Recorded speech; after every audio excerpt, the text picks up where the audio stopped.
M mass இருக்கக்கூடிய R radius இருக்கக்கூடிய ஒரு சிலிண்டர் வந்து எல் லென்த் இருக்கக்கூடிய ஹச் ஹைட் இருக்கக்கூடிய ஒரு இன்க்ளைன் பிளேனில் வித்தவுட் ஸ்லிப்பிங் வந்து ரொட்டேட் ஆகி கிரவுண்டுக்கு வருது. அப்படி பாட்டம் மோஸ்ட்டுக்கு வரும்போது அதோடைய சென்டர் ஆஃப் மாஸோட ஸ்பீடு எவ்வளோ இருக்கும் அப்படின்னு கேட்டிருக்கிறாங்க. இன்க்ளைன் பிளேனில் ஒரு சிலிண்டர் அல்லது எந்த ஒரு ஆப்ஜெக்ட்டு ரொட்டேட் ஆகி வந்தாலும் சரி, அதுக்கு வந்து 2 வகையான கைனெட்டிக் எனர்ஜி இருக்கும். ஒன்று வந்து லீனியர் கைனெட்டிக் எனர்ஜி, இன்னொன்று வந்து rotational kinetic energy.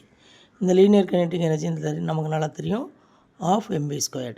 Rotational kinetic energy பார்த்திங்க அப்படின்னு சொன்னாக்கா ஆஃப் i⍵². ஓகேவா? ரைட்.